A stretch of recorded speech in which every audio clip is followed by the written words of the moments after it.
নমস্কাৰ পুৰণপমতি সকলোকে স্বাগতম জনাইছো অন্য এটা ভিডিঅ'লৈ আজি লৈ আহিছো জিঅ'গ্ৰাফিৰ কেইটামান অতি গুৰুত্বপূৰ্ণ প্ৰশ্ন আমাৰ প্ৰথম প্ৰশ্নটো আছে which place is known as Manchester of the East অপচনসমূহ তলত দিয়া আছে the right answer will be option number C Sualkuchi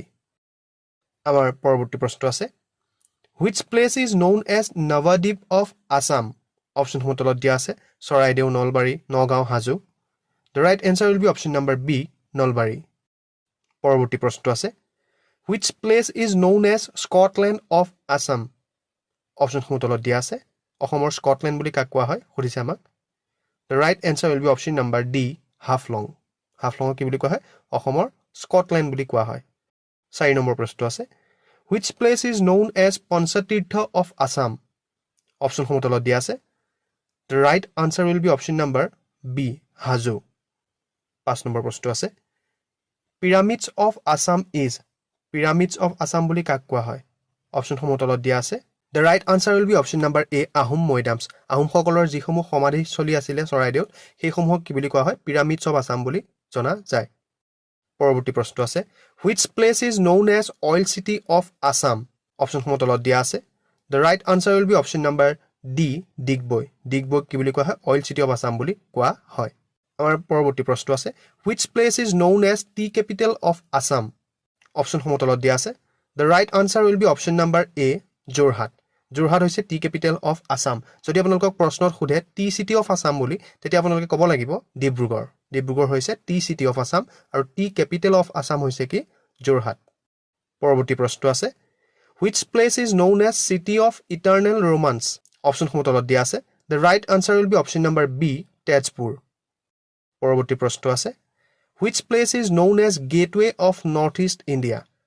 northeast Indiaৰ দুৱাৰদলি বুলি কাক কোৱা হয় অপচনসমূহ তলত দিয়া আছে the right answer will be option number B Guwahati 10 number প্ৰশ্নটো আছে which national park of Assam has almost 80% of it as grassland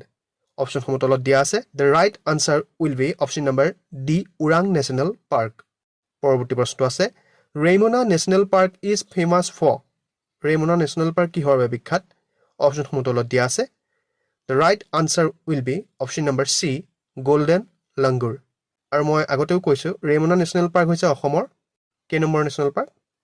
হেটো আপোনালোকে কমেন্টত জনাব মই কৈ নিদিও পৰৱৰ্তী প্ৰশ্ন আছে which is the smallest national park of Assam অপচনসমূহ তলত দিয়া আছে the right answer will be option number B Orang national park Orang national park খন অসমৰ আটাইতকৈ সৰু ৰাষ্ট্ৰীয় উদ্যান পৰৱৰ্তী প্ৰশ্নটো আছে the second tiger reserve of Assam is অপচনসমূহ তলত দিয়া আছে the right answer will be option number C Nameri tiger reserve অসমত কেইখন টাইগাৰ ৰিজাৰ্ভ আছে অসমত 4খন টাইগাৰ ৰিজাৰ্ভ আছে আৰু গোটেইখনৰ নাম মই অপচনত দিয়ে দিছো নামেৰিখন হৈছে সেকেন্ড টাইগাৰ ৰিজাৰ্ভ আৰু যদি আমাক ফাৰ্স্ট টাইগাৰ ৰিজাৰ্ভ বুলি খুদে আমি ক'ব লাগিব মানাস টাইগাৰ ৰিজাৰ্ভ পৰৱৰ্তী প্ৰশ্ন আছে where is Panidihing wildlife sanctuary situated Panidihing wildlife sanctuary ক'ত আছে আমাক খুদিছে অপচনসমূহ তলত দিয়া আছে the right answer will be option number B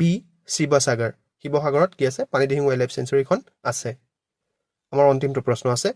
where is Nambor wildlife sanctuary situated অপচনসমূহ তলত দিয়া আছে the right answer will be option number A Karbi Anglong আজিলৈ ইমানেই আছিল এনে ধৰণৰ প্ৰশ্নসমূহ বিএড এন্ট্ৰেন্সত সঘনাই আহি থকা দেখিবলৈ পোৱা যায় সেয়ে মই আপোনালোকৰ ওচৰলৈ এই ভিডিঅ'সমূহ লৈ আহিছো অতি সোনকালে পৰৱৰ্তী ভিডিঅ'ত লগ পাই আছো ধন্যবাদ